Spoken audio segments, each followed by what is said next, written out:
The door to my luxurious beach house swung open, revealing two faces I hadn't seen in 12 years. Eleanor, my daughter, and Gregory, her husband, stood before me with forced smiles and eyes filled with a poorly disguised desperation. Their gazes swept quickly over the interior of my new home. The Italian leather furniture, the 70-inch television, the panoramic ocean view that stretched behind me like a living painting of freedom. "Mom," Eleanor murmured, her voice trembling, "we need to talk to you." For 12 long years, these two human beings had erased me from their lives, as if I had never existed. 12 years without a phone call, without a Christmas invitation, without ever meeting my own grandchildren. And now, after I had bought this multi-million-dollar house in cash, they appeared on my doorstep like ghosts from the past, returning only when they caught the scent of money. I watched them in silence, noting every detail of their worn-out appearance. Gregory tried to peek over my shoulder to see more of the interior of my seaside sanctuary. Eleanor wore a faded green dress that had seen better days, and her synthetic leather shoes showed cracks that spoke of financial hardship. Worry lines marked her forehead like furrows in dry earth, and her hands trembled slightly as she awaited my response. "Talk," I repeated with a calmness that surprised even myself. How interesting. After 12 years of absolute silence, now you want to talk. The color drained from their faces as if they had seen a ghost. Gregory cleared his throat uncomfortably, adjusting the wrinkled shirt he was wearing. It was obvious they had come straight from somewhere things hadn't gone as they'd hoped. Their eyes couldn't hide the desperation that had brought them to my door. During all those years of cruel abandonment, I had survived by selling my homemade pies and desserts at the town's farmers market. Every Sunday, while they were probably enjoying lavish family gatherings at expensive restaurants, I was standing under the relentless sun, smiling at strangers who appreciated my baking more than my own blood. My hands had grown rough from the constant work. My back had stooped from carrying heavy baskets filled with sweet hopes. But my pride never completely broke. The aroma of freshly baked desserts still lived in my most cherished memories. Finely ground cinnamon, pure vanilla extract, toasted coconut, browned to the perfect color. Flavors that once filled my home when Eleanor was little and called me the best cook in the whole wide world. Those golden days seemed to belong to another life, to another woman who naively believed that family love was unconditional and eternal. The transformation had begun gradually after Eleanor met Gregory at that company party where she worked as a secretary. At first, he was all charm and calculated courtesy. He would call me his dear mother-in-law, with that smile that never reached his eyes, and praise my Christmas casseroles while secretly planning how to distance Eleanor from my influence. But little by little, I began to notice the subtle changes that seeped into our relationship like a slow poison. When Eleanor mentioned visiting me on weekends, he always had a work emergency that required his immediate attention. When I called in the afternoons to hear her voice, he would answer the phone with an annoyed tone and promise that Eleanor would call me back, which never happened. Messages were mysteriously lost, invitations misplaced, and plans canceled at the last minute for increasingly far-fetched reasons. The exclusions began as accidental oversights that hurt, but which I could forgive. Eleanor's graduation from her MBA program. "Oh, Mom, we thought you already had other, more important plans." The baby shower for her first daughter, my granddaughter, whom I never met. It was something very intimate, just her closest friends from college. That same granddaughter's first communion. "We completely forgot to tell you. Everything was so rushed. You know how these things are." Each excuse stabbed my heart like a dagger wrapped in gift paper with golden bows. I would smile, nod my head, and pretend to understand their reasons perfectly. "Don't worry, my love, next time will be different."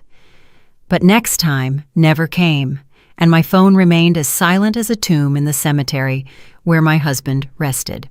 The nights grew longer, the Sundays emptier. I cooked for one, talked to the photographs on the walls, and celebrated my birthdays with a single lonely candle stuck in a small cake I bought from Mr. Peterson's bakery. He always asked about Eleanor, and I always responded with the same lie. She's very busy with her new life, you know how it is. But now, standing on the threshold of my dream house, with the ocean whispering secrets behind me and the salty scent of the sea filling my lungs, I saw them for who they really were. I invited them in with an elegant wave of my hand, watching as their eyes widened at the sight of the luxury that now surrounded me. The Italian marble floor gleamed under the natural light, pouring in through the enormous windows, reflecting their small, nervous figures. Eleanor walked behind Gregory like a shadow, keeping her head down while he appraised every piece of furniture, every work of art, every detail of my new reality with the poorly concealed greed of a professional appraiser. "Sit down," I said, gesturing to the cream-colored leather sofa that had cost more money than they had seen together in years. "I suppose after so much time, you have a lot to tell me." Gregory cleared his throat, adopting that important man posture he always used when he wanted to impress someone. "Annabelle, we know it's been a few years since we've spoken, but 12 years, I interrupted him with a firm voice. "Not a few years, 12 exact years since you decided I didn't exist." Eleanor finally looked up, and I could see tears welling in her eyes, but they no longer moved me as they once had. I had cried too many nights alone to allow her calculated tears to manipulate me now. "Mom, it wasn't our intention. Things got complicated. Gregory's job, the kids—" "The kids I never met," I replied, feeling the rage that had been contained for years begin to boil inside me. "My grandchildren, who grew up without knowing they had a grandmother who would have loved them unconditionally." During those 12 years of forced exile, I had built a routine that kept me sane.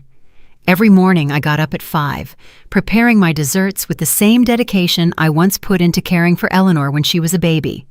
The pie crust required patience. The exact point of the caramel needed constant attention, and the baking time did not forgive mistakes. Those recipes had become my salvation and my livelihood. Sundays at the farmer's market were my time for social interaction. Older women like me would come to buy my sweets, and we would end up talking about our lives, our absent children, our postponed dreams. Martha, a 72-year-old widow, became my confidant without either of us planning it. She too had been abandoned by her children after they married. She too knew the pain of being invisible to those who were once the center of your universe. Children think that once they form their own family, we parents no longer matter, Martha would tell me as she bought 3 pies to take to her neighbors. But when they need something, oh, then they remember we exist. How prophetic that conversation had been. Now, watching Eleanor wring her hands nervously while Gregory mentally calculated the value of my new life, I understood perfectly what Martha had meant. The change in Eleanor had been gradual, but relentless. During the first few years of her marriage, she still called me occasionally, but the conversations became mechanical, filled with awkward silences. Gregory was always present in the background, clearing his throat or making comments that cut our talks like sharp blades. "Your mom always has some drama," I heard him say once when Eleanor thought she had hung up the phone. "My mother never bothers us with her personal problems." Her personal problems. That's how Gregory had classified my loneliness, my natural desire to maintain contact with my only daughter, my need to be part of her new family. Everything I felt and needed had been reduced to personal problems that disturbed their perfect married life. The family invitations began to arrive less frequently until they disappeared completely. First, it was Thanksgiving dinner. "This year will be something small, Mom. Just the 4 of us." Then Christmas. "The kids are sick. We'd better postpone it." Then the birthdays. Everything got complicated with Gregory's work. Each excuse was accompanied by empty promises about a next time that never came. Eleanor developed a special talent for making every rejection sound reasonable, every exclusion seem temporary, every abandonment feel as if it were for my own good. "We don't want you to feel obligated to come, Mom. You're old enough to rest and enjoy your peace and quiet." My peace and quiet, as if loneliness were a gift I had asked for. As if waking up every morning in a silent apartment was my idea of happiness. As if cooking for one and eating in front of the television was my definition of a full life. The years passed like pages of a calendar that no one read. My routine became so predictable that even the mailman knew exactly what time I would be watering the plants on my small balcony. Monday, prepare apple pies. Tuesday, Jell-O salads of different flavors. Wednesday, chocolate fudge cakes that sold like hotcakes. Thursday, muffins that perfumed my entire apartment. Friday, pumpkin spice turnovers. Saturday, prepare everything for market day. Sunday, the market, the ladies, the conversations that temporarily filled the void in my chest. But there were also moments of such profound loneliness that I thought I would drown in it. Entire nights awake, staring at the phone that never rang, waiting for a text that never arrived. Christmases celebrated with television specials and a small artificial tree that I decorated by myself. New Year's Eve welcomed with a glass of lukewarm, sparkling wine and the renewed hope that maybe this would be the year of the reunion. The sharpest pain came at unexpected moments. When I saw whole families at the park. When I heard other grandmothers talk about their grandchildren. When I passed by toy stores and wondered what mine would like. Eleanor had had 3 children whom I knew only from blurry photos on social media that I checked from fake accounts, like a spy on my own family. Mom, Eleanor's voice brought me back to the present. We know we made mistakes. Mistakes! The word came out of my mouth like a bullet. Erasing your mother from your life for 12 years was a mistake? Denying your children the love of their grandmother was a mistake? Gregory shifted uncomfortably in his seat, finally understanding that this conversation was not going to unfold as he had planned. His eyes continued to scan my living room, calculating, evaluating, planning his next move like the expert manipulator he had always been. They weren't mistakes, I continued, feeling the truth pour from my throat like hot lava after years of being contained. They were conscious, calculated, cruel decisions. You chose to erase me from your lives as if I were an old piece of furniture that was no longer useful to you. Eleanor began to sob, but her tears no longer had the power to disarm me as they once had. I had cried alone for too many nights, wondering what I had done wrong, how I had failed as a mother, why my unconditional love had not been enough to keep my family together. Mom, please, let us explain. Eleanor tried between sobs. Explain what? My voice rose without my being able to control it. Are you going to explain to me why I didn't know my granddaughter when she took her first steps? Why I wasn't there when my grandson lost his first tooth? Why I spent 12 Christmases cooking for no one while you built family memories without me? Gregory finally spoke, using that condescending tone he had perfected over the years. Annabelle, we understand that you feel hurt, but families sometimes need space to grow. It was nothing personal against you. The laugh that escaped my throat sounded so bitter that even I was surprised. Nothing personal, Gregory? You turned my daughter into a stranger. You planted poison in her heart against me. You decided that I had no place in the life you were building. I remembered with painful clarity the day Eleanor communicated her final decision to me. It was a rainy Tuesday in October, exactly 12 years ago. She arrived at my apartment with an expression I had never seen on her face before. Cold, distant, as if she were fulfilling an unpleasant obligation. Mom, Gregory and I have been talking, she began, without even accepting the coffee I had prepared for her as always. We think it's better if you have less contact with us for a while. Less contact? I asked, feeling the world sway beneath my feet. What does that mean? It means you are no longer welcome in our house. It means we no longer want you to call constantly. It means we need space to be a family without external interference. External interference. That's what my own daughter had called me, as if I were a meddling neighbor, a stranger who interfered in matters that did not concern her. Not her mother, who had carried her for 9 months in her womb, who had spent sleepless nights when she had a fever, who had worked double shifts to pay for her college. Eleanor, I don't understand what I've done wrong, how I've failed you. My voice broke, but she remained impassive. It's not about what you've done wrong, Mom. It's about what's best for my marriage and my children. Gregory needs to know that I put our nuclear family first, before anyone else. Anyone else? That's what I was to my daughter. Anyone else. But Eleanor, I'm your mother. I'm your children's grandmother. I'm not a stranger who threatens your marriage. Gregory says that mothers-in-law always cause problems in young marriages. He says it's better to establish clear boundaries from the beginning. Gregory says, Gregory thinks, Gregory needs. At some point, my daughter's voice had become an echo of his. Her thoughts had been replaced by his. Her heart had been reprogrammed to beat to the rhythm he set. And what about what you say, Eleanor? What about what you think? What about your heart? She remained silent for long minutes, and for a moment I thought the daughter I had raised with so much love would return to me.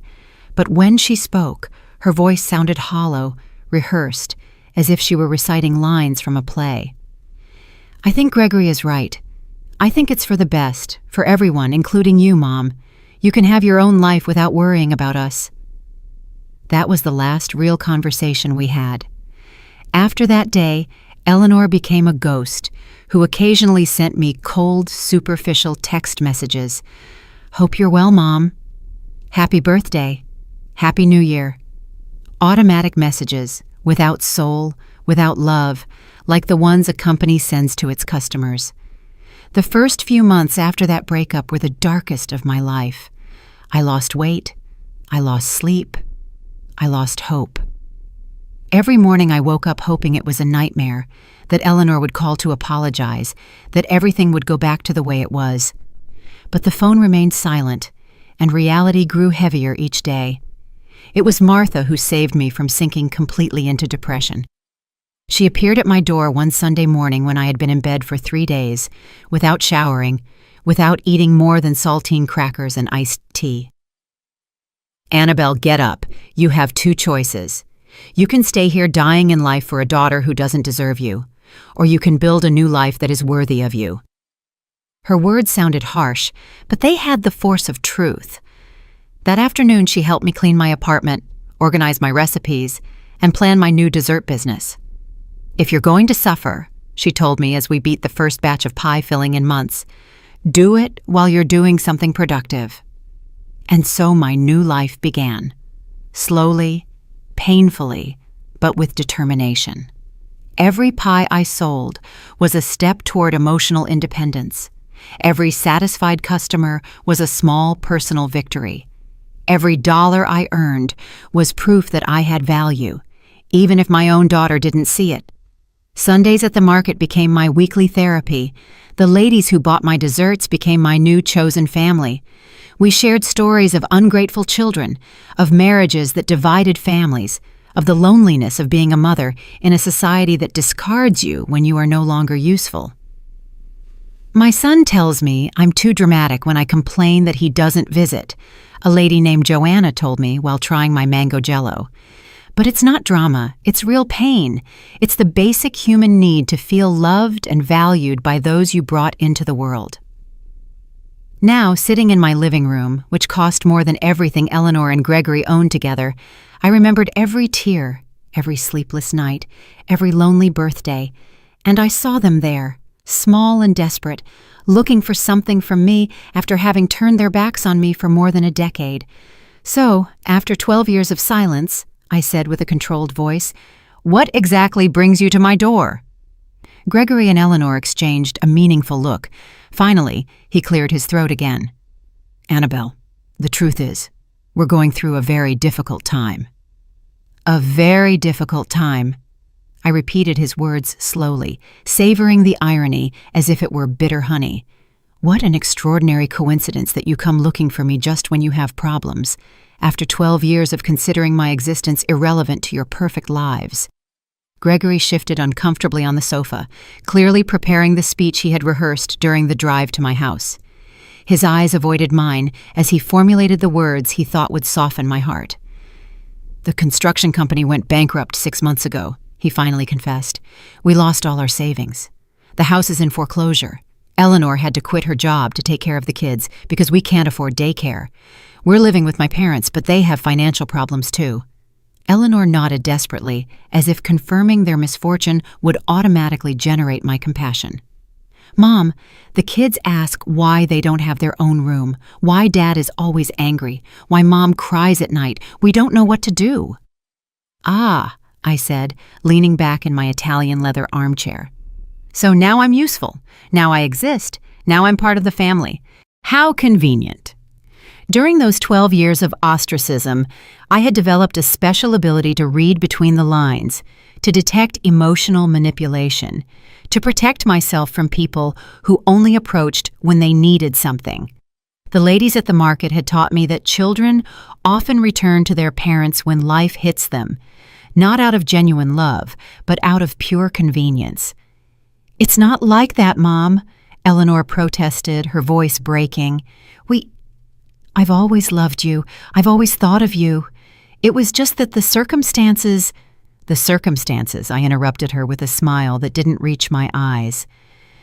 Let's talk about circumstances, Eleanor. When your first son had pneumonia 8 years ago and was hospitalized for a week, where was I? When your second son broke his arm playing soccer 5 years ago, did you call me? When your youngest daughter had problems at school last year, did you think to ask her grandmother for advice? Each question was an arrow aimed at the center of her guilt. Eleanor paled with each one because she knew the answer was the same. She hadn't thought of me at any difficult moment in their lives. Only now, when they needed money, when their world was crumbling financially, had they remembered they had a mother. "We knew you had financial problems," Gregory muttered, trying to justify the unjustifiable. "We didn't want to be a burden to you when you could barely support yourself selling desserts." The audacity of his comment left me speechless for a moment. Not only had they justified my exclusion because of my poverty, but now they had the nerve to admit it openly, as if it were a valid reason to abandon a loved one. "I see," I said with a calmness that surprised me. "So I wasn't good enough for you when I was poor, but now that you know about my new financial situation, I'm suddenly valuable enough to receive a visit." The truth about my economic transformation was something they couldn't imagine. 3 months ago, while preparing pies for the Sunday sale, I received a call that changed my destiny forever. It was a lawyer from the city informing me of the death of my Aunt Joan, my late father's sister, who had lived in the United States for 50 years without our family knowing much about her. Aunt Joan had been the black sheep of the family, the one who left young in search of the American dream and never returned. For decades, we only received occasional Christmas postcards, but we never really knew how she had fared in life. It turned out she had done extraordinarily well. The inheritance included a house in Los Angeles that sold for $1.5 million, bank accounts with another $500,000, and several investments totaling another $2 million. Overnight, I went from counting pennies to buy ingredients for my desserts to having more money than I had ever dreamed of possessing. But the most important thing about that inheritance wasn't the money. It was the letter Aunt Joan had left specifically for me. In that letter, she told me how she had followed my life through social media, how she had seen my loneliness, my family's abandonment, my daily struggle to survive. She explained that she had decided to leave me everything because she recognized in me the same strong woman she had been, someone who had been underestimated and abandoned by her family, but who had never given up. "Annabelle," the letter said in the shaky handwriting of a 92-year-old woman, "I have seen how your daughter has treated you. I have seen your dignity in loneliness. This money is for you to live your final years as the queen you always were, not as the beggar they wanted you to be." With that inheritance, I bought this house by the sea, a place where I could wake up every morning listening to the waves and breathing fresh air, free from painful memories and toxic people. For the first time in 12 years, I slept in complete peace. "Mom," Eleanor tried to approach me, but I raised my hand to stop her. "I know we made terrible mistakes. I know we hurt you in unforgivable ways, but we're family. Blood." "Blood," I interrupted with a bitter laugh. Eleanor, blood means nothing without respect, without love, without consideration. You turned our family connection into a wet piece of paper that you threw in the trash when it no longer suited you. Gregory leaned forward, adopting a posture of calculated vulnerability that he had probably practiced in front of the mirror. Annabelle, we understand your pain, we understand your anger, but the children are innocent in all of this. They don't deserve to suffer for our mistakes. There it was, the card he had saved for last. The children, my unknown grandchildren, the most powerful emotional manipulation they had in their arsenal. They knew that mentioning the little ones could soften my heart, hardened by years of neglect. The children? I asked, feeling a mixture of pain and rage stir in my chest. The same children who grew up without knowing they had a grandmother who would have loved them unconditionally? The same children who were denied the love, wisdom, and care of their grandmother for all these years?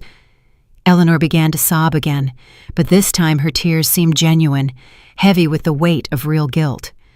Mom, we didn't think about the long-term consequences. Gregory said it was better for the marriage, that mothers-in-law always caused problems. Gregory said, I repeated, looking directly at the man who had orchestrated the destruction of my relationship with my daughter. Gregory thought, Gregory decided. And where was your own voice, Eleanor? Where was your own heart? My voice got lost somewhere between the promises of a perfect marriage and the fear of contradicting my husband, Eleanor admitted, with an honesty that momentarily disarmed me. But Mom, now I realize everything we lost. The kids ask why they don't have a grandmother because their friends talk about their grandmothers, and they don't know any. Her words were daggers straight to the heart, but I had learned not to let pain cloud my judgment. For 12 years I had fantasized about this moment, Eleanor's return, the acknowledgement of her mistake, the chance to meet my grandchildren. But now that it was happening, I realized it was coming too late, and for the wrong reasons. Do you know how many of my grandchildren's birthdays I missed while you were building your perfect family without external interference? I asked, my voice hardening with each word. Do you know how many nights I stayed awake imagining what their voices, their laughs, their personalities would be like?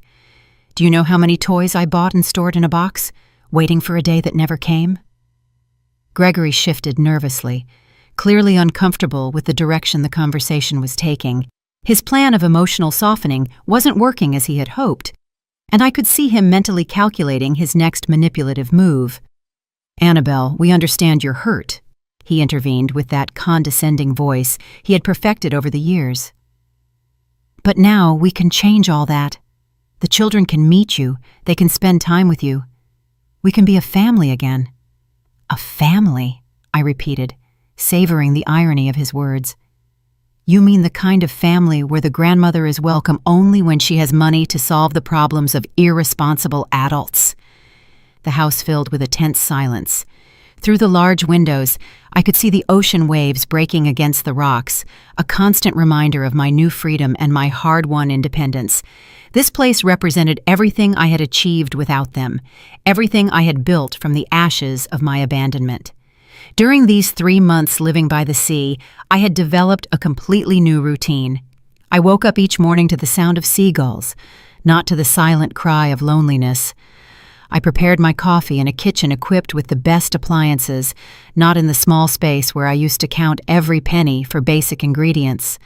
I walked along the beach at sunset, feeling the sand between my toes and the salty wind in my hair, free from the emotional heaviness I had carried for years. I had also started helping other older women who, like me, had been abandoned by their families.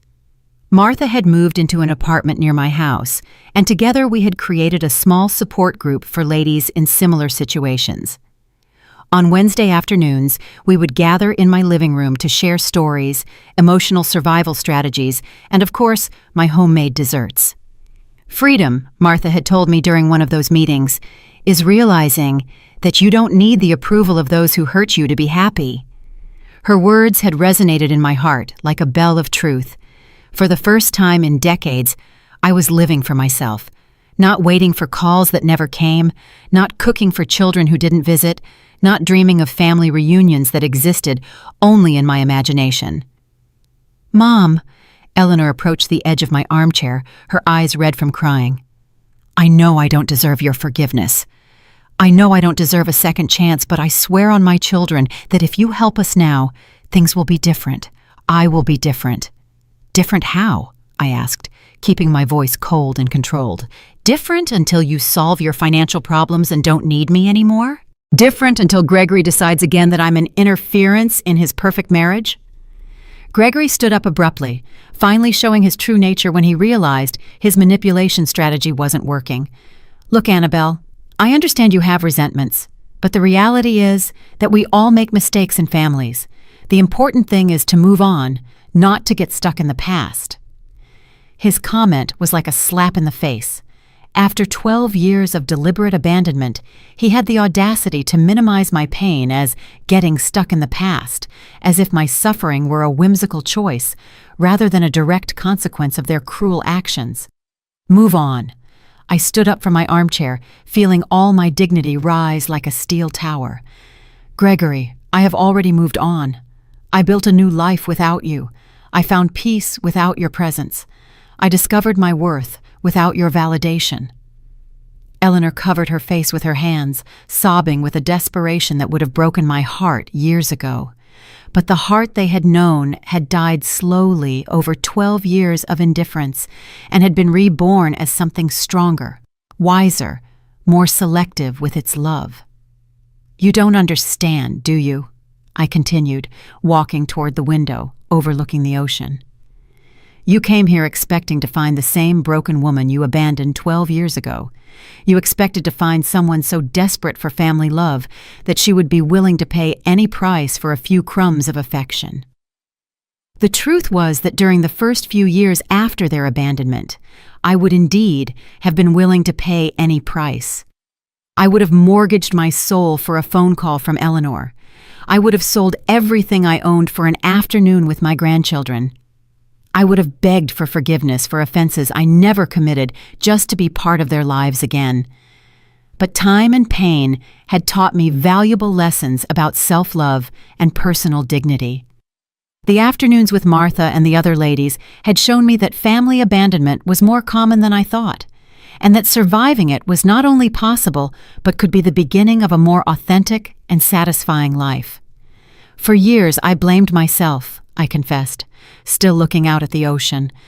I thought I had failed as a mother, that I had been too meddlesome, too present, too loving.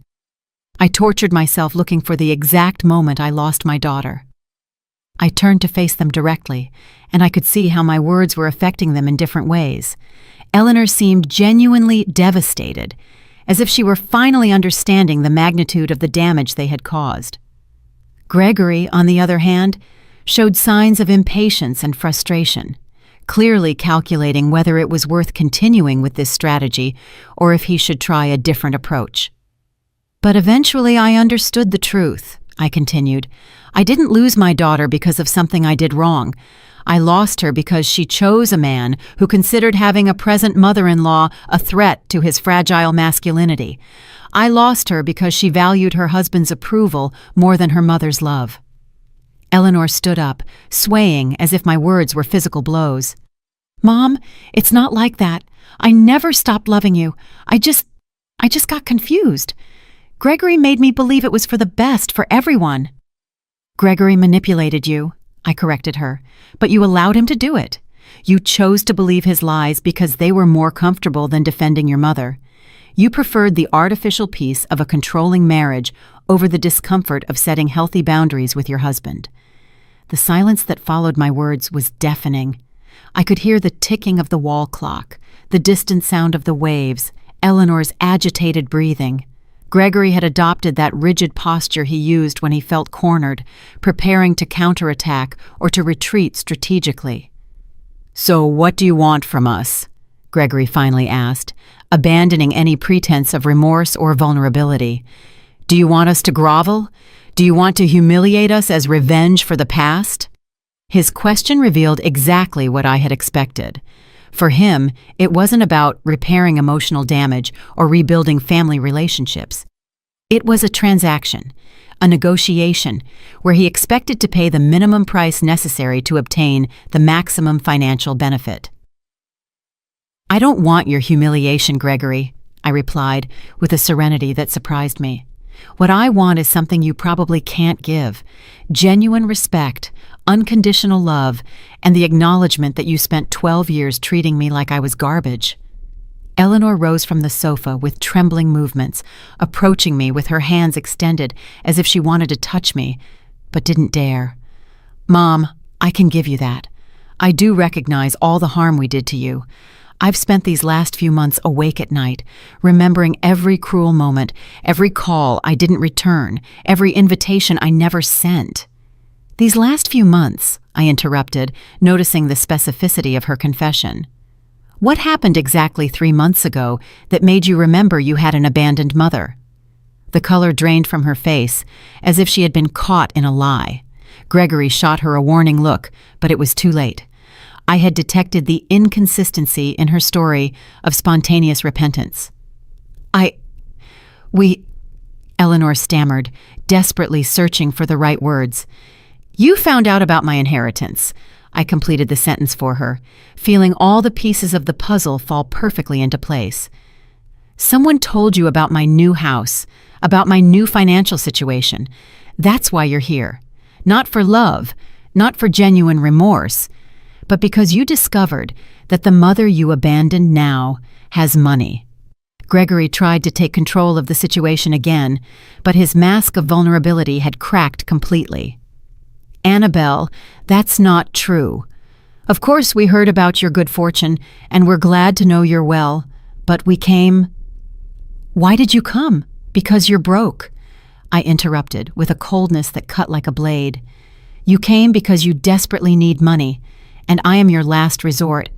You came because you calculated that 12 years of abandonment could be forgiven with a few well-acted tears and empty promises of reconciliation." The truth about how they had found out about my new situation had come to me the week before through Martha. Her niece worked at the bank where my inheritance transfer had been handled and had overheard conversations about the lady who sold pies and now had millions of dollars. Gossip travels fast in small towns, especially when it involves such dramatic economic transformations.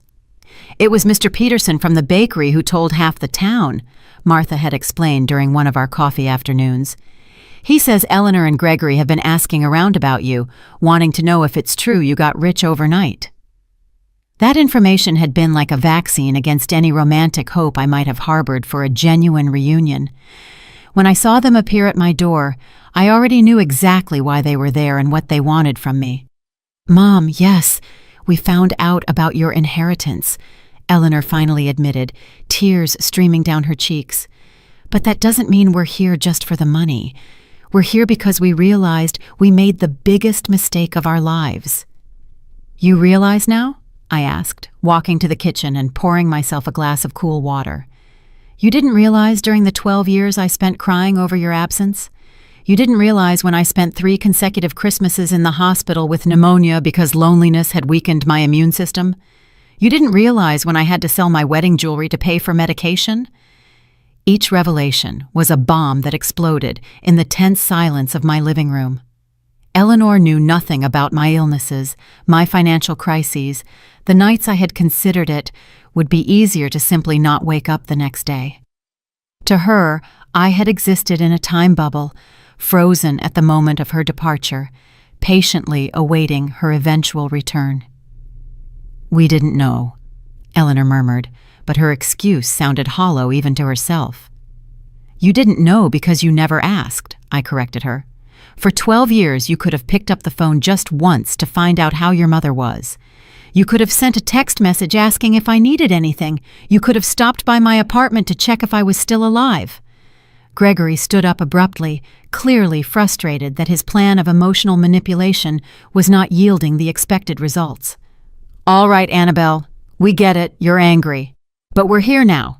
We're here asking for forgiveness, wanting to fix things. Doesn't that count for something?"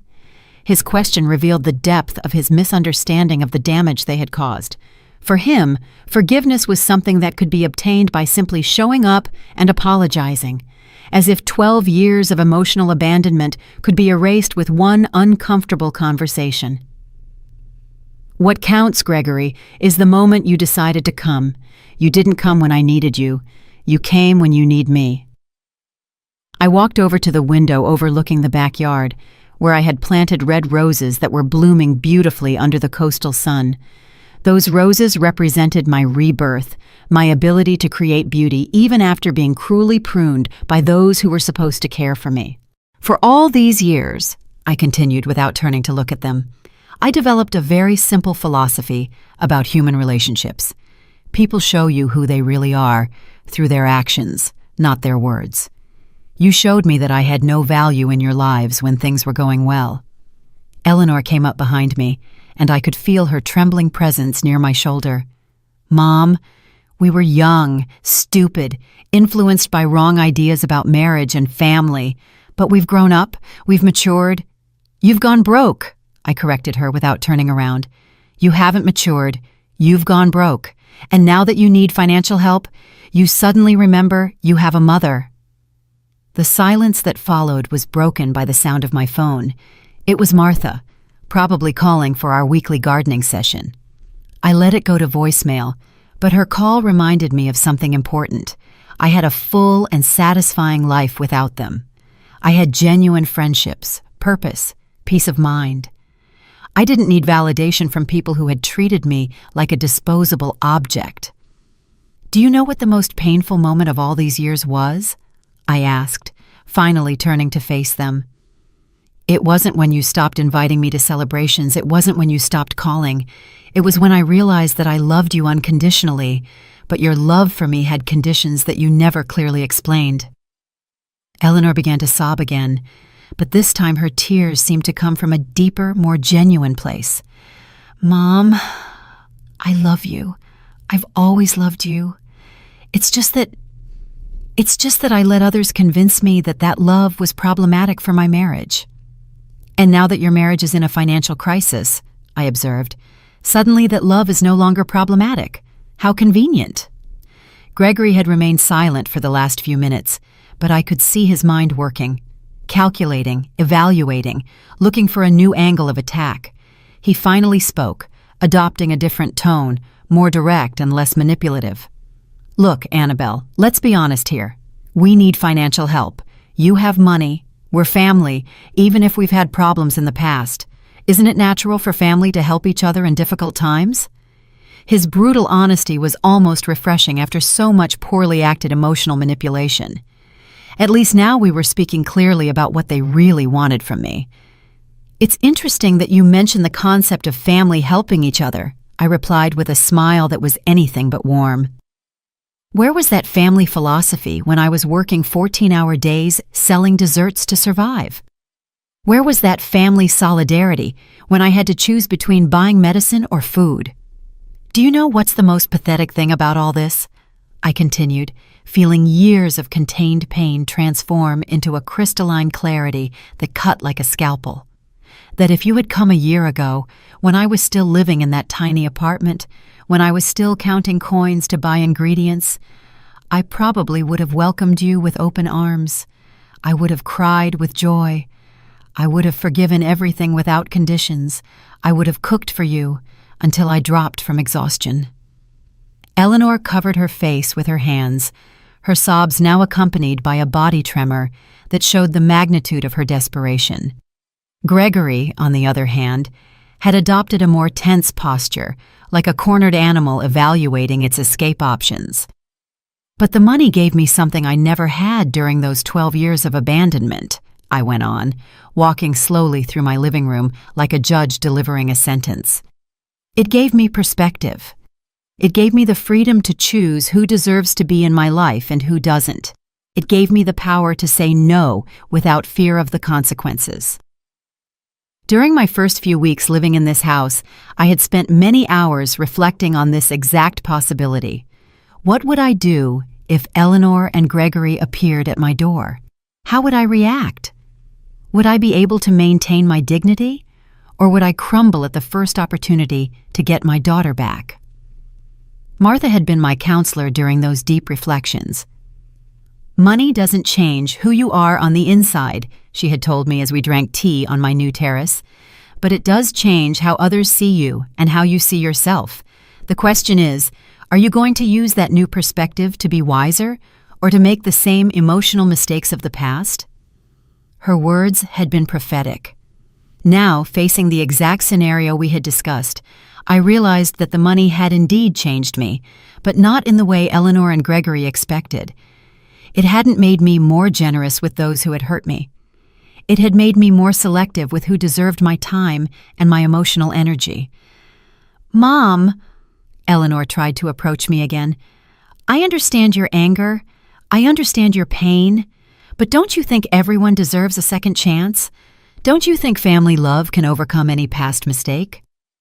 "A second chance," I repeated, savoring the irony of her words. "Eleanor, you had thousands of opportunities over 12 years to rectify your mistake. Every day you woke up was an opportunity to call your mother. Every birthday, every Christmas, every Mother's Day was an opportunity to remember that you had a family that loved you unconditionally." Gregory shifted restlessly, clearly calculating whether he should intervene or let Eleanor continue with her strategy of emotional appeal. His eyes continued to scan my house, evaluating, calculating, probably estimating how much money he might need to solve his problems, and how much they could ask me for without seeming too greedy. "The difference between a second chance and a 100th chance," I continued, "is that second chances are given out of love. 100th chances are given out of desperation. You are not here for love. You are here for financial desperation." Eleanor slumped onto the sofa as if my words had been physical blows. "You're right," she murmured in a broken voice. "You're absolutely right. We are terrible hypocrites. We are selfish. We are everything you say we are." Her admission of guilt might have been moving if it hadn't been accompanied by the obvious expectation that acknowledging her mistakes would automatically result in my forgiveness and, more importantly, my financial help. "Acknowledging your mistakes is only the first step, Eleanor," I explained with the patience of a teacher explaining basic concepts to a slow student. "The second step is accepting the consequences of those mistakes. And the consequences of abandoning your mother for 12 years don't disappear just because you need money now." I went to the kitchen and started making coffee, not because I wanted to prolong this visit, but because I needed a moment to process the surrealism of the situation. After so many years dreaming of this reunion, the reality was much colder and more calculated than I had imagined. While the coffee was brewing, I could hear urgent whispers between Eleanor and Gregory in the living room. I couldn't make out the exact words, but the tone was clearly one of strategy and negotiation. They were recalibrating their approach, looking for new angles of manipulation. I returned with a tray containing a single cup of coffee. I sat in my favorite armchair and drank slowly, observing them like a scientist studying specimens in a laboratory. "Aren't you going to offer us coffee?" Gregory asked, clearly irritated by my lack of traditional hospitality. "No," I replied simply. "This is not a social visit. This is a negotiation. And in negotiations, hospitality implies equal positions. We are not in equal positions."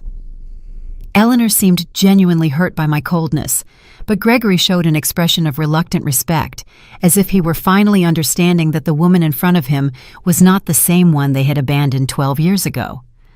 "All right," Gregory said, adopting a more direct tone. "Let's talk clearly. We need $100,000 to save the house and start over. We know you have money. We know we're family. What do you need to hear to help us?" His question was so transactional, so devoid of genuine emotion, that it almost made me laugh. He had reduced 12 years of family abandonment to a simple business negotiation. What magic words did he need to say to access my money? "What I need to hear," I replied after a long sip of coffee, "is the truth about why you really excluded me from your lives. Not sugar-coated versions about youthful mistakes or external influences. The real truth." Eleanor and Gregory exchanged significant glances. It was clear they had prepared several versions of their story, but none had included the brutal honesty I was demanding. "The truth," Eleanor murmured, "is that Gregory convinced me that you were problematic for our marriage."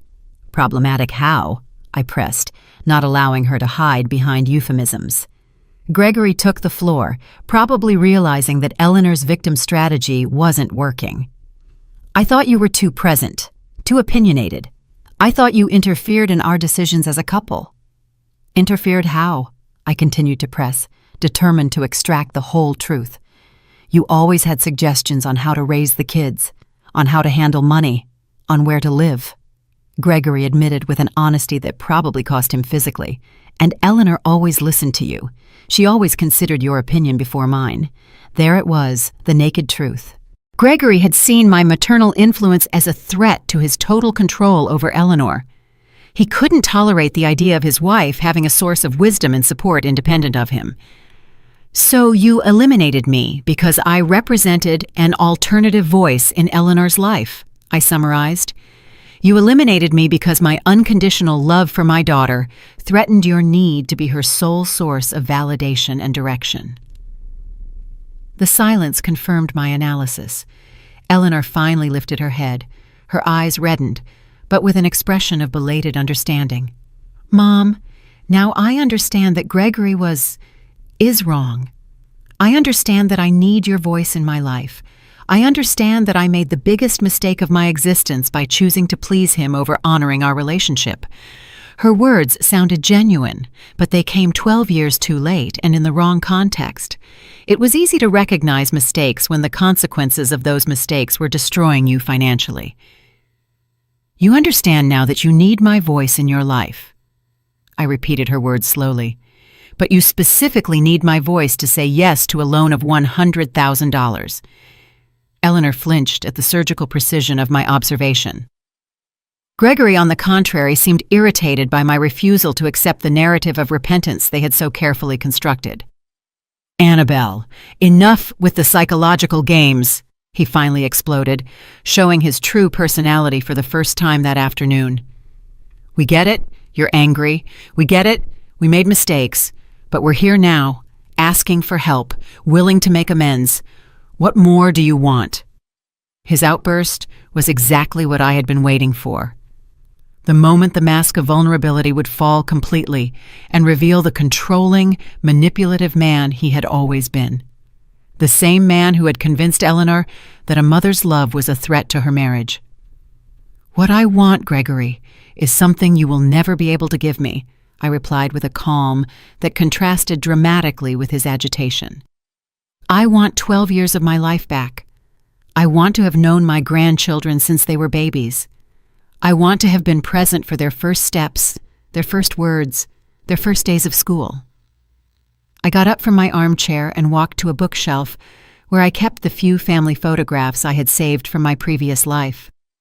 I took one in particular, Eleanor, at 5 years old, smiling with no front teeth, hugging my leg with pure adoration in her eyes.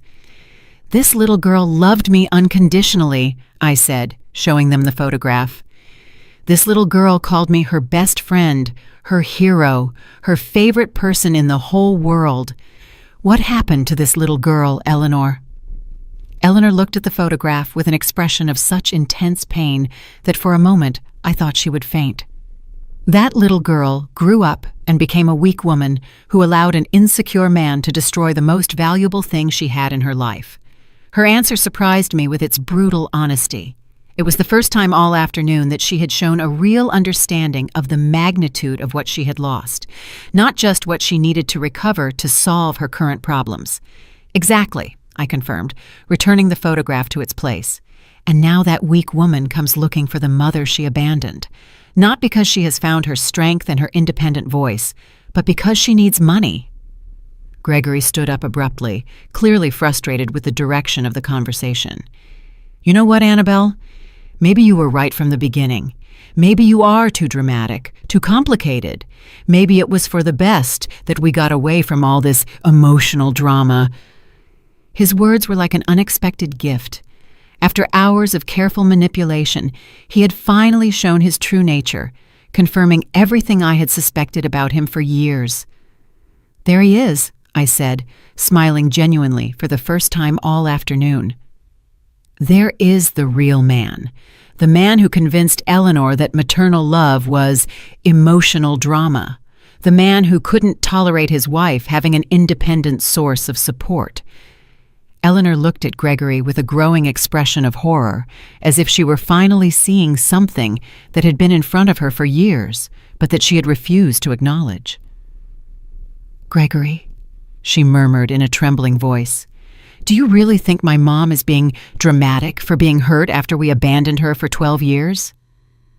"Eleanor, don't let her manipulate you again," Gregory replied, adopting that paternalistic tone he had probably used to control her throughout their relationship.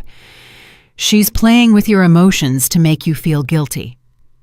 "No," Eleanor said, with a firmness she hadn't shown all afternoon. "She's not playing with my emotions. She's expressing the legitimate pain that we caused her. She's being honest about the consequences of our terrible actions." I watched this exchange with the interest of a spectator watching a play I knew by heart. It was fascinating to see how financial desperation had begun to crack the power dynamic that Gregory had so carefully built over the years. "Eleanor," I said softly, "do you realize that even now, in this moment of crisis, your husband is more concerned with controlling your reaction than with repairing the damage they did to me?" Eleanor turned to look at Gregory with new eyes, as if she were seeing a stranger. "You're right," she murmured. "Even now he's more concerned with being right than with doing the right thing." "Eleanor, don't get confused," Gregory insisted, but his voice had lost the confident authority it had maintained for years. "We need to focus on solving our problems, not on relitigating the past."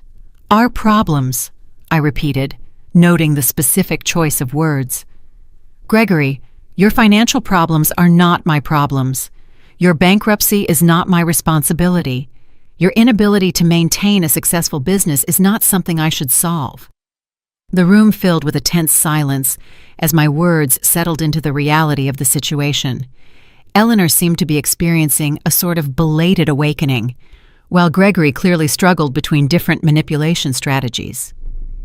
"Besides," I continued, "even if I decided to help you financially, what guarantee would I have that you wouldn't disappear from my life again once your problems are solved?"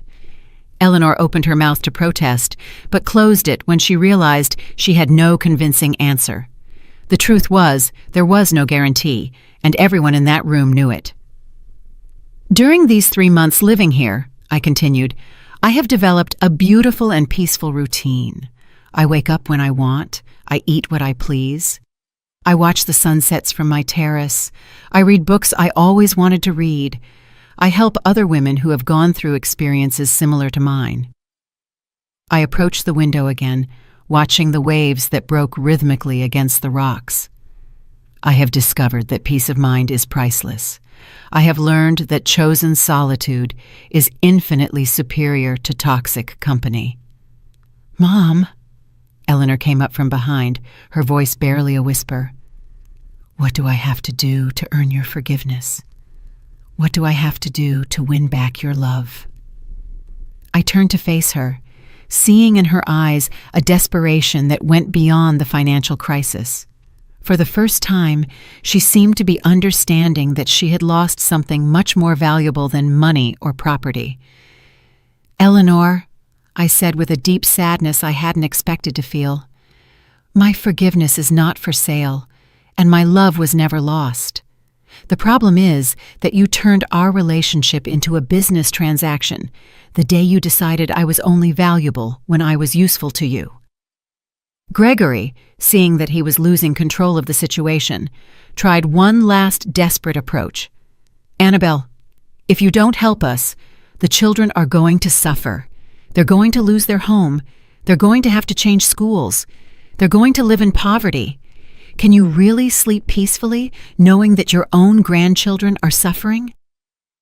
His final appeal was the card he had saved for the last moment, guilt related to the well-being of the children. It was a calculated strategy to touch the most sensitive nerve of any grandmother. Gregory, I replied with a serenity that surprised me. The children are going to suffer because of the irresponsible decisions of their parents, not because of my refusal to rescue them from the consequences of those decisions. You created this crisis, didn't you? Not me.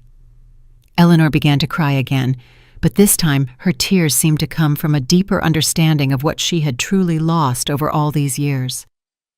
The children are going to suffer, I continued, feeling each word hang in the air like a final sentence.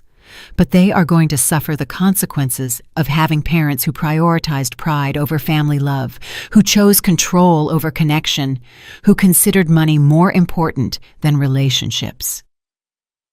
Eleanor completely collapsed onto the sofa, sobbing with an intensity that would have broken my heart years ago. But the heart that beat in my chest now had been forged in the fire of 12 years of abandonment and had emerged stronger, wiser, more selective. "Mom," she whispered through her tears, "what can I do? Tell me, what can I do to fix this?" "Eleanor," I replied with a deep but serene sadness, "some things in life can't be fixed. Some decisions have permanent consequences. You decided that I wasn't valuable enough to keep in your lives when everything was going well. You can't expect me to now consider you valuable enough to rescue you when everything is going wrong." Gregory stood up with brusque movements, his frustration finally overflowing into pure anger. "You know what, Annabelle? You're right. You were a mistake from the beginning. You were a constant interference in our marriage. Eleanor is better off without your drama, without your constant need for attention, without your emotional manipulation." His words were like a final gift of clarity. After hours of masks and manipulation, he had finally shown his true essence. A man so insecure that he needed to isolate his wife from all sources of love and support to feel powerful. "Thank you, Gregory," I said with a genuine smile.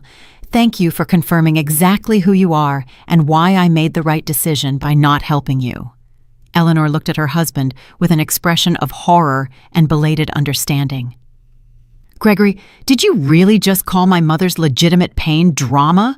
Did you really just confirm that you manipulated me to push her away?" "Eleanor, don't let her confuse you with her mind games," Gregory insisted, but his voice had lost all authority.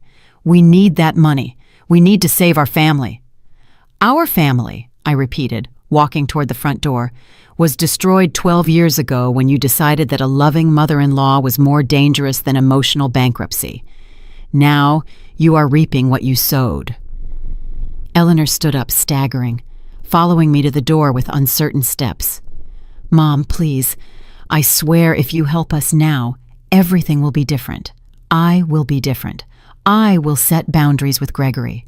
I will defend our relationship." "Eleanor," I said, placing my hand on the doorknob, "you are promising to be different under extreme financial pressure. You are promising changes you haven't managed to make in 12 years of marriage. Why should I believe that this crisis will magically turn you into better people?" Gregory approached, adopting a more aggressive stance. "Annabelle, you're going to regret this decision. We're going to tell the whole town how you abandoned your own family in their time of need. We're going to make sure everyone knows what kind of mother you really are." His threat was so predictable, it almost made me laugh. It was the last desperate card of a manipulator who had lost all his power, the threat of destroying my social reputation. "Gregory," I replied with a calm that visibly disarmed him, "the town already knows exactly what kind of mother I am.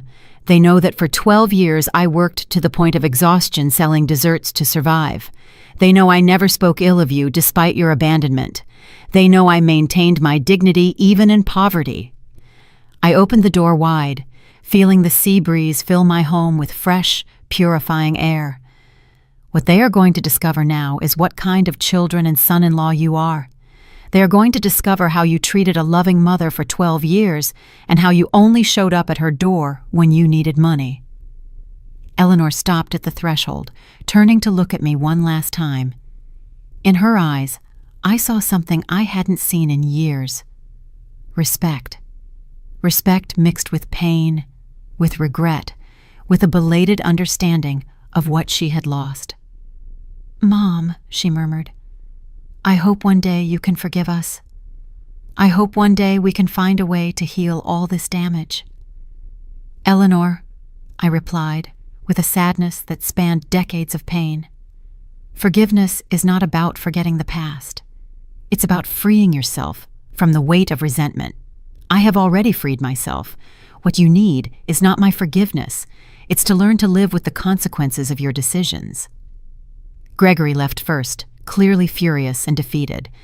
Eleanor followed him slowly, turning back several times as if she wanted to say something more, but the words never came. I watched them walk to their old, battered car, their small, insignificant figures against the backdrop of the infinite ocean. After 12 years, they had finally left my life in the same way they had entered it, seeking something for themselves, without offering anything genuine in return. I closed the door gently and returned to my living room, where the silence felt like a blessing. There were no shouts, no manipulation, no emotional drama, just peace. I poured myself a glass of white wine that I had been saving for a special occasion and went out to my terrace. The sun was beginning to set, painting the sky in shades of gold and pink that reflected on the calm waves. My phone rang. It was Martha. "How did it go with the unexpected visitors?" she asked with the wisdom of someone who had been through similar experiences. "Exactly as we expected," I replied, taking a sip of wine and feeling peace settle into my bones. "They came for money, not for love. They confirmed everything we already knew about them." "And how do you feel?" I reflected on her question as I watched a seagull glide gracefully over the waves. "I feel free, Martha. I feel completely, absolutely free."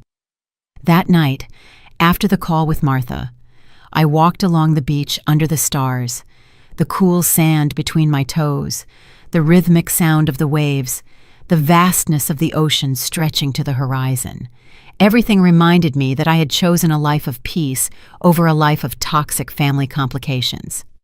In the following days, the news of Eleanor and Gregory's visit spread through the town as I had predicted, but the reactions were the exact opposite of what Gregory had expected.